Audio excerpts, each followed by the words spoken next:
What up? 大家好，我是唢呐。We're back for another episode of Cypher Blast. On this episode, we're gonna do something a little bit different.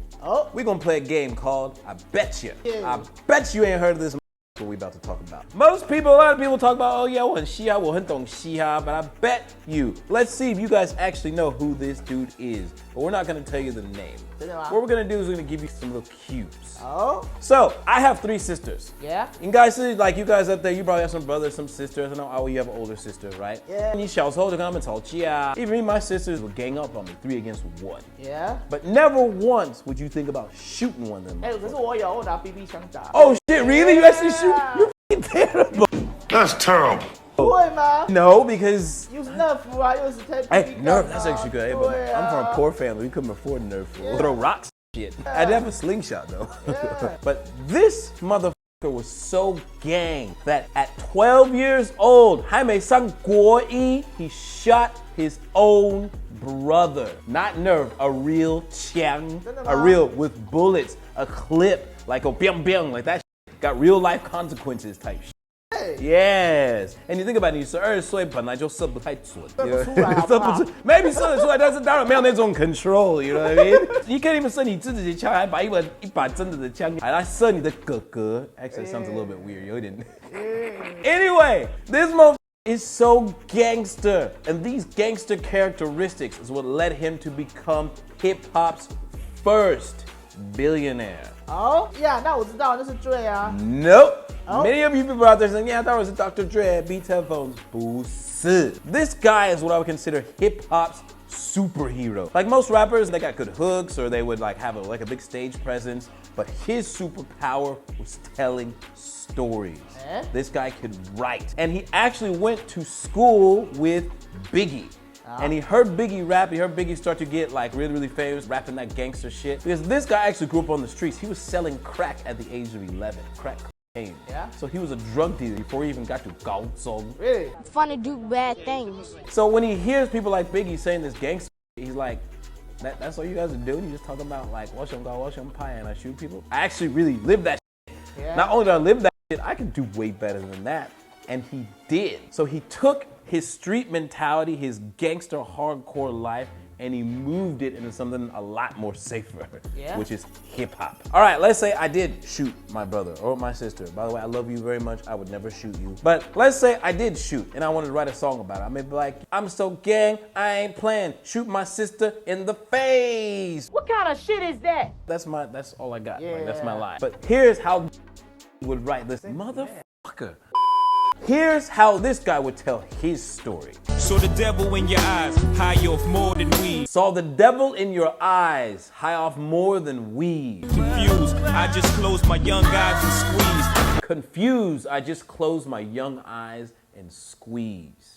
Not that kind of squeeze. Yeah. In English, whenever we say like you squeeze the trigger, it's because you put your finger on the trigger of a gun, right? And then your index finger actually squeezes a bit and the bam. So when he says, saw the devil in your eyes, what he's saying is because his older brother was actually a drug addict and he was stealing from him. And when he saw him in his room, his brother was high. He was trying to steal his shit so he could sell it for money and buy drugs, right? So he says, I saw the devil in your eyes. What he's saying is, I saw that you had this like demon type look. And you真的要做坏事 in your eyes because you were high. So the only thing I could do was just close my eyes and squeeze. I mean, it's like, fuck, I love you, man, but I really like my ring even more.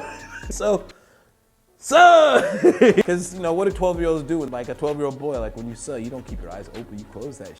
That is a really good writing. That's serious writing because in that line, he not only tells what he did, he describes it as his brother being possessed by something. Right? And he carries the emotions like, I love this guy, but I gotta do this, otherwise he's not gonna learn. 所以他就挤了 squeeze. Before our thing was you have to slide, now it's squeeze. Yeah, the girl was slide in and the girl was squeeze. Oh, that's good. It's like you have to slide and then if you want to keep it going, you have to squeeze. But later his brother actually apologized. He said, man, I'm sorry, man. I didn't mean to do that. Brother apologized to him after he shot him. Suffice to say, this guy could write. And that is how he made a name for himself, actually writing songs and lyrics for other people. He was so great at storytelling that other famous and influential people wanted to hear what he had to say. Oh, let me ask you a question. If you open up your phone and you look in your line group, the line 的群组应该里面有谁？加赖叫过去呀、Yo, shout out to Asia Boy, man. We miss you, we love you, like we wish you a speedy recovery. 加赖那一种啊，喝茶吃鱼啊。Oh I, my shit. I probably got a couple of Tinder matches. My mom, not them in the same room. But needless to say, most of you probably just got a couple of yo, maybe a couple of friends in your line. You just 讲一些靠北话, right? Yeah. But for this guy on his speed dial in his line, the 群组, he has Obama. Oh shit. Seriously, the former leader of the free world has his mother on speed dial. So you have to be an amazing storyteller, someone who really has your shit together to be able to be in connection with somebody like that. It literally is. Obama could be like, yo, you're gonna eat good stories? So, have you figured out who it is yet? If not, I'll keep going just for you because I love you. So as I said before, he is hip-hop's first billionaire. Now most people with $1 billion, I know if I had $1 billion, I'd probably buy some infinity hoes, I'd buy some cars, buy some properties and Infinity shit. hoe. Infinity hoes. And one stone for every hoe, like in that Tekashi 6ix9ine video, right? Yeah. Every day they can wear the same outfit, get them like multiple outfits, and they have the 无限表 stones. 示 So most of you guys, sure, if you were a billionaire, you buy some fancy shit, some fancy cars, maybe get some seats, some VIP tickets to the basketball game. You know what this motherfucker did? He bought a goddamn basketball team. Not only did he buy a basketball team, you know rappers rap about, oh, we got champagne, we're popping bottles. He's like, no, I'm gonna buy the fucking champagne company, nigga. You know how like other rappers talk about, yeah, I'm number one on the Billboard chart. He bought his own streaming service. Oh, He's like, I own the champagne, I own the team, I own the streaming service. You know what I'm saying? This is the type of mindset he's in. He's always looking to make more money. He even have his own phrase. He said, I got 1,000,000 ways to make money. It's a very famous quote. If you heard this phrase, you still haven't figured out what the fuck is wrong with you. yeah. Now, you probably still don't know. Now we said he's a great storyteller. And some of the greatest storytellers in the history of time write their shit down. Yeah. This motherfucker doesn't write Really? down. But I know a lot of people love to watch basketball, Yeah. right? And when you watch basketball, they have commercial breaks. And then commercial breaks, you usually go, maybe jerk off, take over to the bathroom, grab a beer. 玩 Tinder 啊， One Tinder up, play with your 看 phone Twitter 啊， up. 看 A 片啊。 Do you have that kind of time, really? Yeah， 没有吧 Yeah. 很认真呢. You have to squeeze really quick, No rapid fire. squeeze, no squeeze. So, this guy, in the first half of a basketball game, the first half of a basketball game is 30 minutes. I don't know, I don't watch basketball, my bad. 不是每个黑人都会打篮球吗？好，是吗？对啊，我以为。 Mythbusters.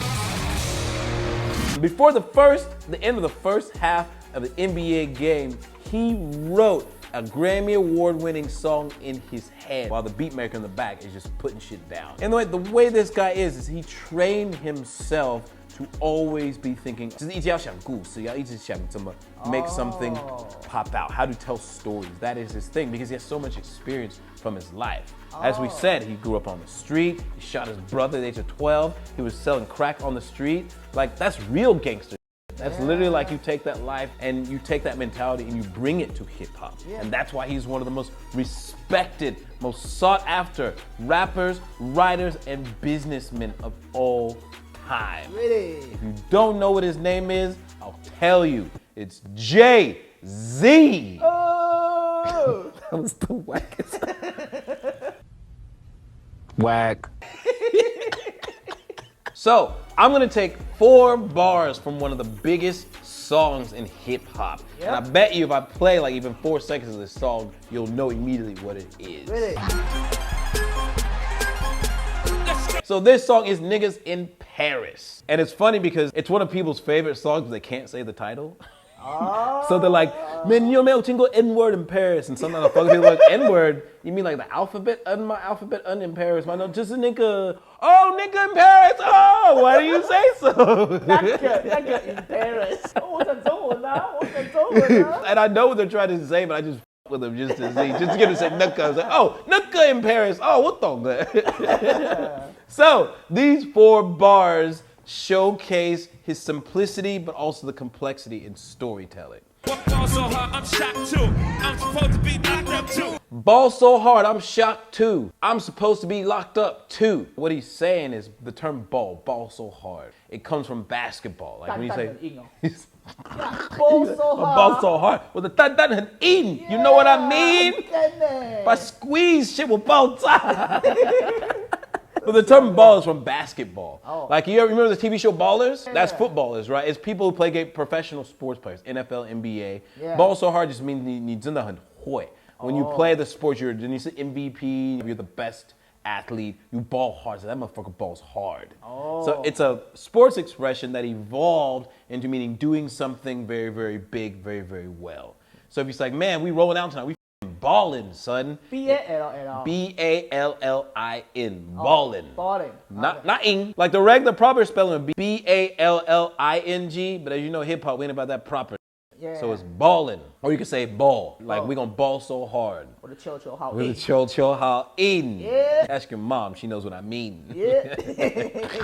So as you see, there's no really wordplay. There's ya-una, there's rhyme, but it's all very straightforward. Yeah. But the thing is, we talked about his history. Like the shit he did, he shot his brother, he sold crack on the street, he did all this gangster shit, and somehow he never got caught, he never got put in jail. Oh. That's a real f***ing gangsters, you don't get caught.